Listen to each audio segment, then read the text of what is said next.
여러분 안녕히 주무셨습니까? 참 좋은 아침입니다. 우리 2016년 6월 2일 목요일 말씀으로 드리는 오늘의 본지 함께 합니다.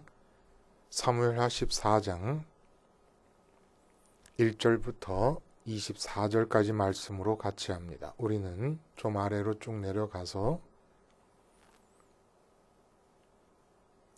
21절부터 마지막까지 같이 읽겠습니다.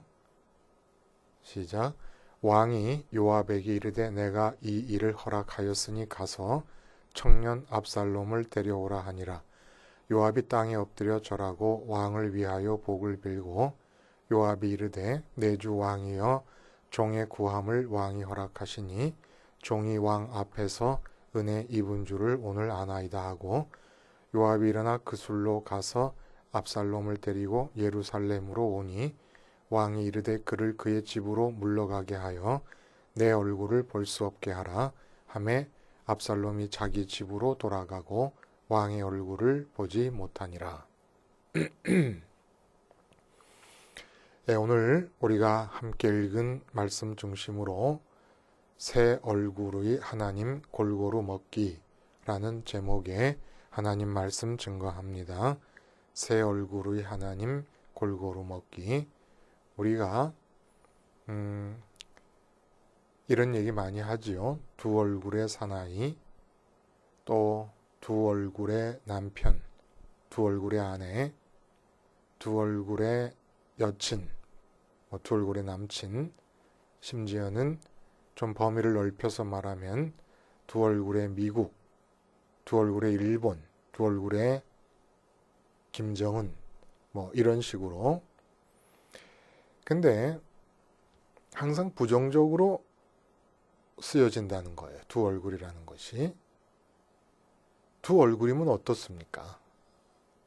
예를 들어 아내가 두 얼굴이다 그러면 오늘은 A라는 얼굴로 살다가 내일은 B라는 얼굴로 살면 좀 신선한 맛도 있고 좋지 않겠습니까? 근데 이 두 얼굴이 문제가 되는 것이 어느 하나의 얼굴을 보고 좋다 그랬는데 다른 얼굴이 나타난 걸 보니까 도저히 함께 할 수가 없다는 거예요. 수용과 용납이 불가능한 얼굴이더라는 겁니다. 근데 문제는 이렇게 수용이 불가능한 또 하나의 얼굴이 내가 얼마든지 수용할 수 있고 좋아할 수도 있는 다른 또 하나의 얼굴과 그 뿌리가 하나의 인격 속에 들어있다는 거예요. 그러니까 두 얼굴 중에 한 얼굴을 우리가 수용하지 못하면 문제는 뭐냐면 하나의 얼굴을 수용하지 못할 뿐인데도 그 두 얼굴의 같이 뿌리내리고 있는 한 인격 자체를 받아들이지 못하게 되는 겁니다. 그래서 이혼이라는 게 생기는 것이고 의절이라는 게 생기고 실연이라는 게 있는 거 아니겠습니까? 근데 이런 일이 하나님과의 관계에서도 마찬가지라는 거예요. 거듭 말씀드리지만 구원이 뭡니까? 구원. 지금 하늘에서 하나님과 예수님이 관계를 맺고 계십니다. 성령을 통해 하나 되심의 연합의 관계를 맺고 계십니다. 구원이 뭐예요? 우리 몸이 살아있는 동안에 우리 마음이 이 세상에 그리 많은 좋고 좋다는 것들 다 놔두고, 다시 말하면 그 모든 것에 대해서 다 죽고, 이 말을 다시 하면 그 모든 것들이 내게 기쁨이 될 수 있다는 사실을 믿지 않고 마음이 주님 안에 보내져서 주님을 따라 주님 안에 들어가서 주님이 만나시고 계시는 그 하나님과 주님 안에서 관계하는 상태, 이게 구원입니다. 예수님과 하나님 아버지가 하늘에서 지금 이루시고 있는 관계에 내 마음이 하늘로 보내져서 하늘로 보내지는 게 믿음이죠. 예수님에 대한 믿음이에요.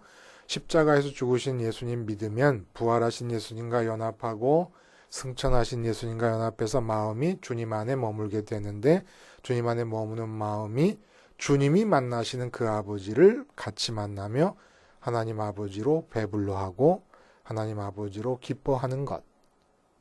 이게 구원의 상태요. 하나님을 사랑하는 것입니다. 그러므로 우리가 비유적으로 하나님을 먹는다고 할 수가 있는 거예요. 왜냐하면 내 마음이 예수님 안에서 예수님이 받아들이시는 그 하나님을 나도 똑같이 받아들임으로써 마음이 만족하고 배부르고 마음의 기쁨을 얻고 평강을 얻을 수 있으니까 하나님을 먹는다고 얘기할 수 있다는 겁니다. 근데 이렇게 우리가 마음으로 먹어야 되는 하나님이 얼굴이 셋이라는 데 문제가 있다는 겁니다. 어떤 얼굴의 모습이냐? 우리 다윗의 생애를 통해서 잘 나타나요. 아브라함의 생애보다도 다윗의 생애에서 더 확연하게 나타납니다. 하나님의 이 세 얼굴이 뚜렷하게 나타나요. 그 얼굴이 먼저 오셔서 선택하시고 사랑하시는 하나님, 선택하시고 언약을 맺으시는 사랑의 하나님의 얼굴이고, 두 번째 모습이 사랑으로 연합된 사람을 통해서 역사하시는 전능하신 만군의 하나님의 얼굴입니다. 두 번째가. 근데 이 세 번째가 문제라는 거예요. 세 번째. 우리가 흔히 하는 말로 공의의 하나님.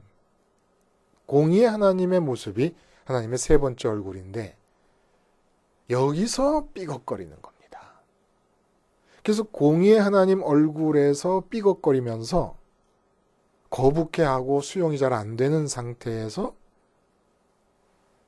만군의 하나님, 사랑의 하나님까지 잃어버리는 겁니다. 왜냐하면 그 세 얼굴이 한 하나님께 뿌리를 두고 있는 얼굴이기 때문에 어느 한쪽에서 문제가 생기면 다 문제가 생기는 겁니다. 하나님 자신을 가질 수 없는 상태가 돼버린다는 얘기예요. 그래서 오늘 본문은 우리들에게 다윗의 생애를 통해서 새 얼굴을 가지신 하나님을 어떻게 우리가 온전히 가질 수 있느냐. 다시 말해서 새 얼굴로, 세 가지 얼굴로 나타나시는 하나님을 편식함이 없이 골고루 먹음으로써 하나님을 온전히 먹고 하나님으로 온전히 평강 가운데 거할 수 있는 길을 제시해 주시는 것이다 라고 말할 수 있습니다. 본문의 내용이. 그럼 본문의 구체적인 내용은 도대체 뭐길래 그러느냐. 압살롬이 자기 동생 다말을 강제 추행한 자기의 이복형 아버지 다윗 왕에게 있어서 태어난 아들 중에 장자 아닙니까? 그 장자인 암논을 2년 동안 벼르다가 죽여버렸습니다. 그리고 도망가요. 외할아버지 댁으로. 저기 아람 지역에 살고 있는 그술이라고 하는 지역에 있는 왕, 달메라는 이름의 왕이 외할아버지인데 그 외할아버지께로 도망을 갑니다. 근데 앞장에서 얘기한 것처럼 세월이 3년이 흘러가는 동안에 이제 암논의 죽음으로 인하여 위로를 받았다라는 얘기는 무슨 얘기냐면 이 국어가 영 이상한 국어인데 세월이 오래 지나다 보니까 암논이 죽은 것에 대한 슬픔으로부터 회복이 돼 갔다 이런 뜻입니다. 그리고 나니까 압살롬이 그리운 거예요. 그런 마음이 표현이 되고 있는 겁니다. 성경에서. 그래서 이 눈치를 보고 있던 알아차린 요압이 장군 요압이 지략을 펼칩니다. 한 지혜로운 여인, 드고아 지방의 한 지혜로운 여인을 택해서 이 여인에게 나단 선지자가 다윗에게 잘못을 지적할 때 비유를 들었던 것처럼 못돼 먹은 부자의 비유를 들었던 것처럼 두 아들을 가지고 있는 어머니의 비유를 듭니다. 근데 내용은 우리 읽어보지 않았습니다만은 두 아들이 들판에서 싸우다가 한 아들이 다른 아들을 죽이는 과실치사가 범해졌어요. 그러니까 사람들이 형제를 죽인 자라고 저런 사람은 이스라엘에 있어서는 안 된다 그래서 끌어내 죽이려고 합니다. 그러니까 이 여자가 다윗 왕에게 와가지고 나머지 내 아들마저 끊어지면 우리 집안의 대가 끊겨지는데 나는 그러면 어떻게 살라는 것이냐 하고 간청을 하면서 그 아들을 살려주기를 간청해요. 그러니까 다윗이 오케이 합니다. 내가 살려주마. 네 처지가 딱 하구나. 물론 이 디고아 여인이 말한 얘기는 소설처럼 만들어낸 이야기입니다. 나단 선지자가 비유를 든 것처럼 비유를 든 것이에요. 그 예를 들어서 압살롬이 암논을 죽였지만 이제 압살롬을 용서하고 예루살렘으로 귀환할 수 있도록 길을 열어주세요 라는 얘기를 함으로써 실상은 다윗에게, 압살롬을 그리워하는 다윗에게 압살롬이 예루살렘으로 돌아올 수 있도록 하는 명분을 제공하는 겁니다. 요압의 지략이었죠. 그래서 못 이기는 척하고 다윗이 요압에게 압살롬을 귀환시켜라. 그러나 내 얼굴은 대면하지 못할 것이다. 라고 말하는 데까지 우리가 읽은 거예요. 본문에. 이 본문에서 성경 주석학자들이 주목하고 있고 우리도 고개를 갸우뚱하게 되는 것은 뭐냐 하면은 압살롬이 형을 죽였는데 이 악행에 대한 다윗으로부터 나오는 어떤 처벌도 없다는 겁니다. 그 죄를 묻지를 않는다는 거예요. 도망간 것도 압살롬이 그냥 도망간 거예요. 다윗이 추방을 시킨 게 아닙니다. 압살롬이 자기가 살자고 도망간 거예요. 그래서 이게 문제인 게 암논에게 다말 강제추행한 패륜적 범죄 행위에 대해서 그에 상응하는 충분한 벌을 내렸더라면 압살롬이 2년 동안이나 마음에 꿍하고 두고 계획을 세우다가 암논을 죽이는 일이 있었겠느냐라는 의문과 함께 또 압살롬을 충분히 벌을 내렸더라면 이제 귀환한 압살롬이 예루살렘으로 귀환해서 6년 뒤에는 자기 아버지 다윗 왕에게 대해서 모반을 일으키고 국가 전체가 위기에 빠지는 일이라 합니다. 그러니까 압살롬을 진작에 그 못돼 먹은 성격에 대해서 벌을 가해서 충분히 잘못을 깨달을 수 있게끔 만들었다면은 이렇게 아버지에 대해서 모반을 일으키는 일도 미연에 방지를 할 수 있지 않았겠느냐라고 하는 아쉬움이 있고 동시에 그 이면에는 어떤 우리의 또 염려가 있냐면 다윗이 옛날에 엘리 제사장이 그랬던 것처럼 자기 아들들의 잘못을 방치했던 것처럼 여호와 하나님보다 아들들을 더 먼저 사랑하고 있는 거 아니냐라는 염려가 생긴다는 거예요. 그런데 우리의 염려, 성경 해석하는 분들의 많은 분들의 이런 염려가 사실은 빗나가고 있는 염려라는 겁니다. 초점이 어디에 맞추어지고 있는가라는 것을 정확하게 우리가 파악하지 못하고 있기 때문이라는 거예요. 지금 이 본문의 초점은 다윗이 행해야 되는 다른 사람을 향한 하나님의 공의가 문제가 되는 게 아니라는 거예요. 이게 초점이 아니라는 겁니다. 본문이 우리들에게 보여주려는 것은 다윗 자신을 향한 하나님의 공의에 초점이 맞춰져 있다는 겁니다. 무슨 말인지 아시죠? 그러니까 다윗의 마음가짐은 어떠냐 하면은 암논이 딸 다말을 추행하잖아요. 그래서 패륜적 범죄를 저지르고 어여쁜 딸의 인생을 파탄의 지경으로 빠뜨립니다. 그리고 그래서 압살롬이 암논을 살해하지 않습니까? 그러면 이 암논과 압살롬에 대해서 내가 공의를 행해야 된다는 생각을 할 수가 없는 입장이라는 겁니다. 왜 그러냐 하면은 다윗 생각에는 암논의 패륜적 행위와 압살롬의 형을 죽인 이 사건 자체가 이미 공의가 실행되고 있는 것으로 여겨지기 때문에 다말을 강제추행한 암논에게 너 이놈 왜 네가 그런 못된 짓을 했냐 이제부터 내가 너에게 하나님의 공의를 행해야 되겠다 이러이러한 벌을 받아라 이렇게 할 수 없는 이유가 암논을 더 사랑하기 때문이 아니에요. 하나님보다 먼저 사랑하기 때문이 아니라 하나님을 먼저 가지고 있기 때문이라는 겁니다. 하나님을 먼저 사랑하기 때문에 암논의 죄를 놔둘 수밖에 없다는 거예요. 먼저 사랑한 하나님에 의해서 다윗 자기 자신에게 행해지는 공의가 암논의 폐륜으로 나타나고 있는 거라는 겁니다. 한마디로 다윗에게 재앙 아니겠습니까? 재앙. 이 재앙이 꼬리에 꼬리를 물고 나타나는 것이 다윗이 자식들에 대해서 하나님보다 더 앞선 사랑을 갖고 있기 때문이 아니라 하나님을 더 먼저 사랑하고 있기 때문에 압살롬과 암논에 대해서 아무런 징계를 가할 수가 없는 거예요. 왜냐하면 그들의 재앙스러운 행위 자체가 자기 자신에 대한 하나님의 공의가 행해지는 것이고, 하나님 이 공의를 행하시는 그 하나님, 재앙으로서 공의를 행하시는 그 하나님을 다윗은 먼저 사랑하고 있기 때문에. 만약에 자식을 먼저 사랑했다 그러면 당연히 징계가 들어가죠. 자식을 그 못된 멸망의 죄악된 길로부터 끄집어내기 위해서. 그래서 오늘 본문이 다윗의 새 얼굴의 하나님 가지기에 대한 얘기다, 이것입니다. 구체적으로 말하면 이런 거예요. 골리앗 앞에서 다윗이 하나님을 갔습니다. 그렇죠? 모든 사람이 골리앗 앞에서 골리앗을 마음에 먼저 갖는 바람에 벌벌 떨게 됩니다.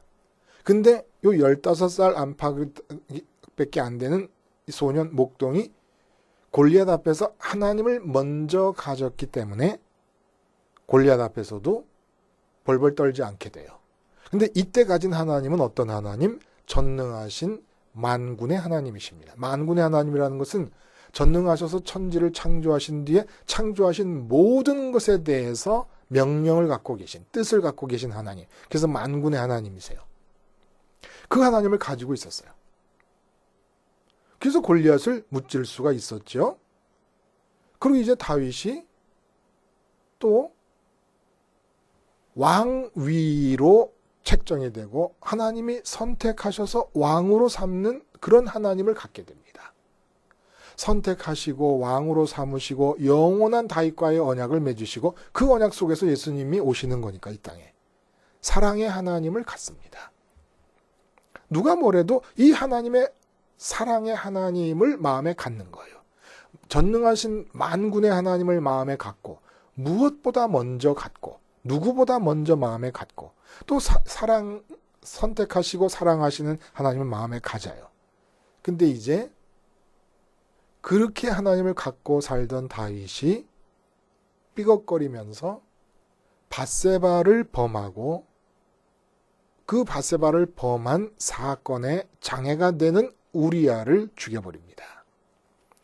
목숨을 용서받은 상태로 그 범죄의 죄값을 짊어졌어요. 다윗이 지금 죄값을 짊어진 이 상태에서 제일 먼저 하나님을 갖게 돼요.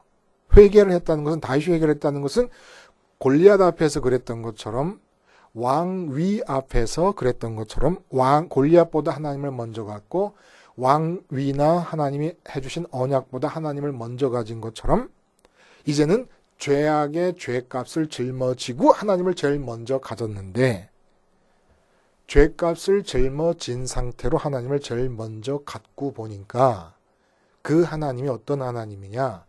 공의의 하나님이었다는 겁니다. 공의의 하나님께서 뭐라 그러시냐면, 앞에서 본 대로 이제 네가 나를 없인 여기고 햇사람 우리아의 아내를 빼앗아 네 아내로 삼았은즉 칼이 네 집에서 영원토록 떠나지 아니하리라 하셨고 하면서 너는 은밀히 행하여서 나는 온 이스라엘 앞에서 백주에 이 일을 행하리라 하셨나이다. 라고 하나님의 공의가 선언되는데, 이 공의의 하나님, 다시 말하면 죄값이 있는 한 머리카락만큼이라도 깨끗이 갚지 않는 한 청산되지 않게 되는 이 완벽주의적인 하나님의 성격, 죄에 대해서는 완벽하게 청산되지 않는 한 용서가 불가한 하나님의 성격, 이 하나님의 얼굴 가진, 이런 얼굴을 가지신 이 하나님을 제일 먼저 가져버렸어요. 이제 큰일 난 거죠. 이 얼굴을 갖고 계신 하나님을 제일 먼저 가져버리면 어떡하겠다는 겁니까? 죗값을 짊어진 채로. 그러니까 암논이 딸을 추행하는 거예요. 자기가 밧세바를 추행한 거를 그 죗값이 드러나는 겁니다. 우리아를 죽였잖아요. 압살롬이 암논을 죽이는 겁니다. 지금 암논의 죄악이 눈에 들어올 수가 없어요. 압살롬의 죄악이 눈에 들어올 수가 없습니다. 자기 죗값에 대한 하나님의 공의가 실현되는 과정이니까. 하나님의 공의가 실현되기 때문에 내가 이런 죗값을 받고 있는데 그 죗값으로서 일어난 일에 대해서 어떻게 암논을 처벌하고 압살롬을 처벌합니까? 이건 무슨 얘기냐면 하나님이 공의롭게 나를 처벌하심에 대해서 내가 처벌한다는 거예요. 하나님의 처벌을 내가 처벌한다는 얘기가 되어버린다는 거예요. 얼마나 우습습니까? 이럴 수는 없잖아요. 이래서 암논의 사건, 압살롬의 사건은 일어나지 말았어야 하는 것이지만 결과적으로 다윗 자신에게는 재앙이지만 이 다윗의 역사를 통해 우리에게 들려주시는 하나님의 말씀으로서의 의미는 어마어마한 거라는 겁니다. 결국 전능하신 만군의 하나님, 그리고 찾아오셔서 선택하시고 사랑해 주시는 하나님, 이 하나님을 갖기 위해서는 반드시 우리에게 첫 번째로 주어지는 과제가 뭐냐면 공의의 하나님인 거예요. 나의 죗값을 조금도 용서하시지 못한 하나님, 그 하나님을 갖지 않으면 안 된다는 겁니다. 보세요. 다윗이 골리앗을 돌로 쳐서 죽였습니다. 그리고 블레셋을 죽이고 많은 이방 민족들을 죽일 때, 싸워서 죽일 때 다 하나님의 심판이 주어지는 거지 하나님이 무조건 다윗의 편을 들어서 이기게 해주신 게 아니에요. 하나님의 심판을 대행하는 겁니다. 하나님이 치시는 거예요. 근데 골리앗을 치시고 하나님을 믿지 않는 이방 민족을 심판하시는 하나님이 이제 그 심판과 치심의 손길을 자기 자신에게로 돌리는데 이때 어떻게 해야 됩니까? 우리 이거 싫잖아요. 근데 다윗은 자기 자신을 치시는 하나님을 끌어안습니다. 분명히 나단 선지자를 통해서 내가 너에게 이러이러한 재앙을 가져다 주겠다라고 얘기를 하는데 재앙을 가져다 주는, 자기가 골리앗을 쳐 죽일 때처럼 자기를 치겠다고 하시는 하나님을 끌어안습니다. 그것도 제일 먼저 암논 장자 아들보다 먼저 그 잘생기고 훌륭한 압살롬보다 먼저 하나님을 끌어안습니다. 그런 바람에 압살롬과 암논에 대해서 아무 제재를 하지를 못하는 겁니다. 그리고 이 다윗의 태도가 그대로 십자가 생활화로 옮겨지는 거예요. 그대로. 왜 십자가를 생활화하지 않습니까? 그리고 왜 하나님의 능력이 나타나지 않습니까? 전능하신 하나님이 우리 아버지인데 왜 하나님의 능력이 우리를 통해 안 나타납니까? 다윗이 골리앗을 죽일 때처럼. 왜 하나님이 나를 선택하시고 왕위로 다윗을 삼으실 때 같은 그런 사랑이 실제 내 삶에서 왜 느껴지질 않고 있는 겁니까? 왜? 가장 거룩한 하나님의 얼굴, 공의의 하나님의 얼굴을 우리가 먹고 있지 않기 때문에. 다시 말하면 공의의 하나님을 먹고 있지 않다는 얘기는 무슨 얘기입니까? 내가 내 죄를 못 보고 있기 때문에. 날마다 죄를 못 보고 있기 때문인 거예요. 죄가 뭡니까? 밧세바를 범하고 우리아를 죽인 거예요. 이 패턴이 우리에게서 날마다 반복되고 있는 겁니다.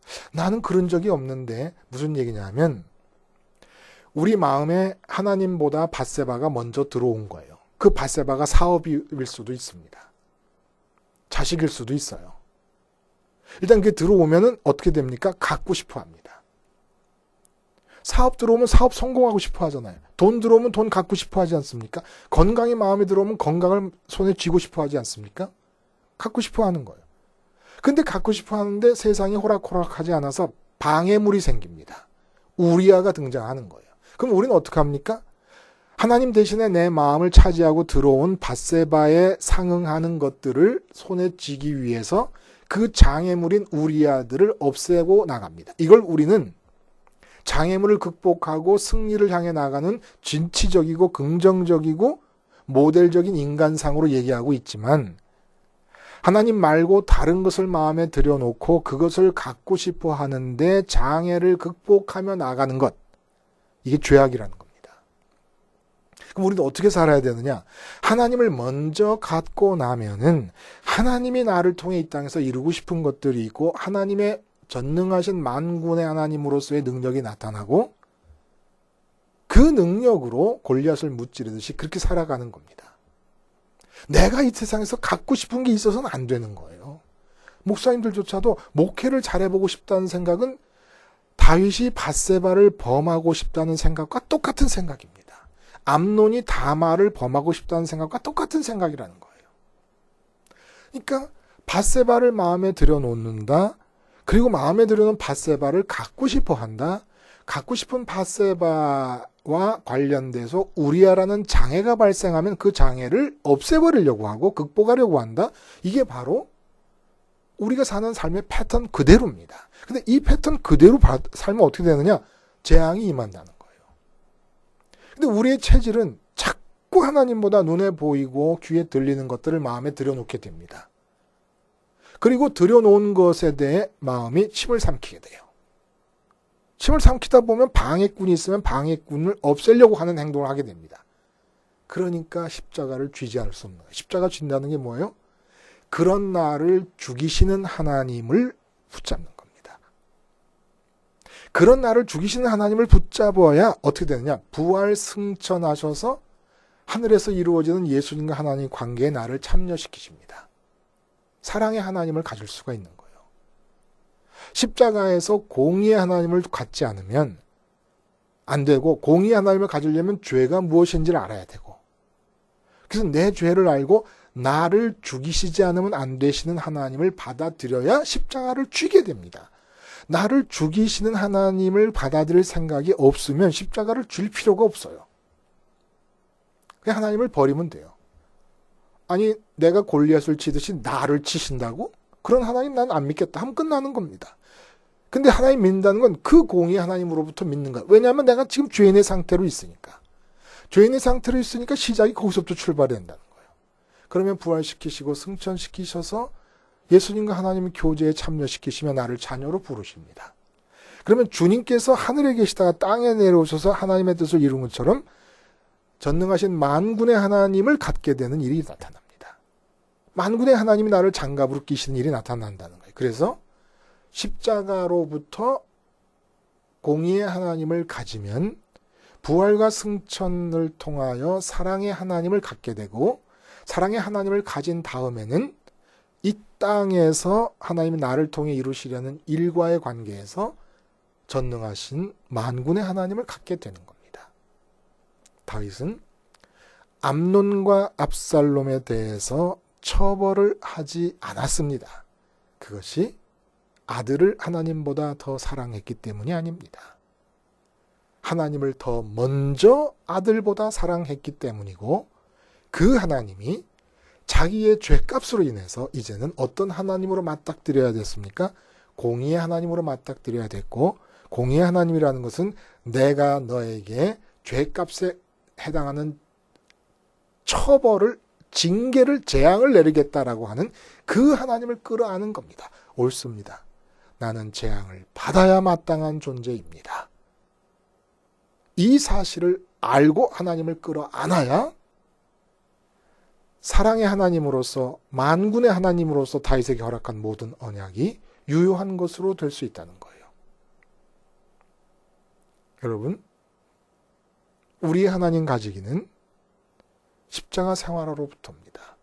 십자가를 생활하는 이유는 공의 하나님을 갖기 위해서 공의 하나님을 먼저 갖는 이유는 내가 내 죄를 보고 있기 때문입니다. 죄를 안 보거나 부인하고 싶은 사람은 십자가를 생활화할 리가 없습니다. 기도하시겠습니다.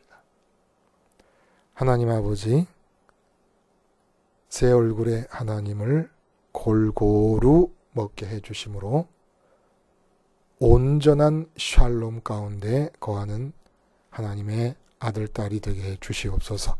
예수님의 이름으로 기도하옵나이다. 아멘.